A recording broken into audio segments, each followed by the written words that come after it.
Hello citizens, ఊహించుకోండి, మీ ఏటాడిన్నర బాబుని ఒక చిన్న సర్జరీ కోసం హాస్పిటల్కి తీసుకెళ్లారు.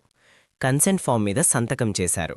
కానీ సర్జరీ తర్వాత బయటికొచ్చిన డాక్టర్ ఒక ఆర్గన్ మొత్తానికి తీసేశానని చెప్తే ఆ తండ్రి ఎంత షాక్ అయ్యాడో ఊహించండి. డాక్టర్ గ్రాస్ నెగ్లిజెన్స్కి పాల్పడ్డాడని, జైలు శిక్ష నుండి తప్పించుకోవడానికి ఆ కన్సెంట్ ఫామ్ని ఫోర్స్ చేశాడని ఆయన ఆరోపించాడు. ఒక్క నిమిషం, చేసిన తప్పు కప్పిపుచ్చుకోవడానికి మెడికల్ డాక్యుమెంట్స్ని ఫోర్జ్ చేశాడా?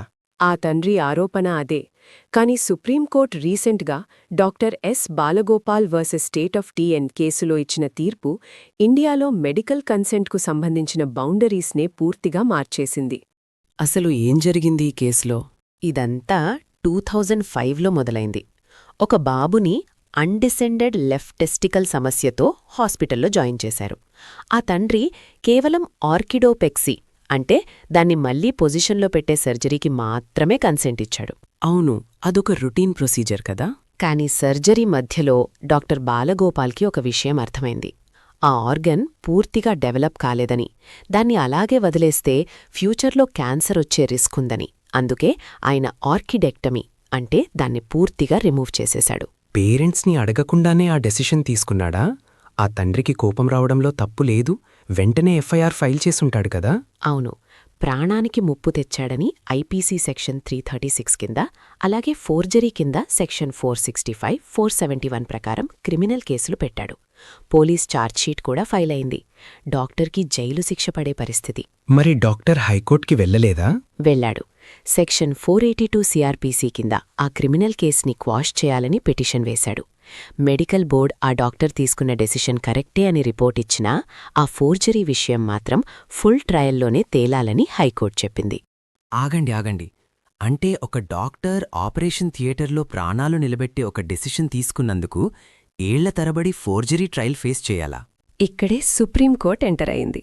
వాళ్లు మెడికల్ నెగ్లిజెన్స్కి సంబంధించి జేకబ్ మాథ్యూ గైడ్లైన్స్ని పరిశీలించారు. ఆ గైడ్లైన్స్ ఏం చెప్తున్నాయి? వాటిలో బోలామ్ టెస్ట్ని అప్లై చేస్తారు.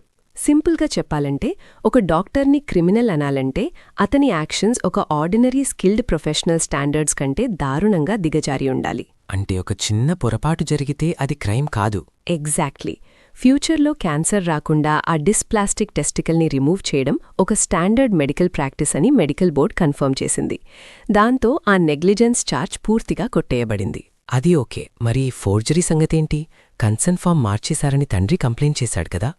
అండ్ ఇక్కడే సుప్రీంకోర్టు అద్భుతంగా ఆలోచించింది.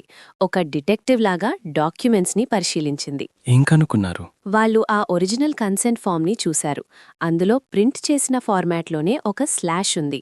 అది అక్షరాల ఆర్కిడోపెక్సీ/ఆర్కిడెక్టమీ అని ప్రింట్ అయ్యుంది. ఒక్క నిమిషం, అది ఫామ్ మీదే ప్రింట్ చేసి ఉందా? అవును, ఆ పదాన్ని డాక్టర్ తర్వాత రాశాడనడానికి ఏ ఫోరెన్సిక్ ప్రూఫు లేదు.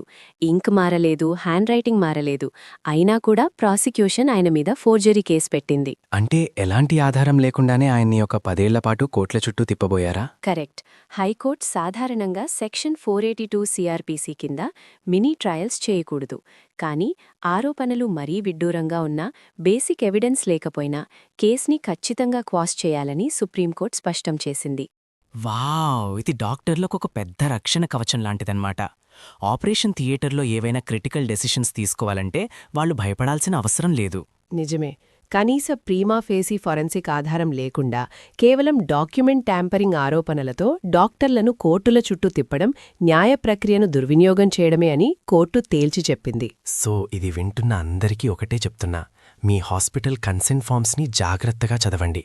అందులో ఇలా స్లాష్ ఉండి వేరే ప్రొసీజర్ రాసి ఉంటే అవసరమైతే ఆ ప్రత్యామ్నాయ సర్జరీకి కూడా మీరు ఒప్పుకున్నట్లే లెక్క. పర్ఫెక్ట్గా చెప్పారు. మీరు సైన్ చేసే డాక్యుమెంట్స్ కాపీలు మీ దగ్గర ఉంచుకోండి.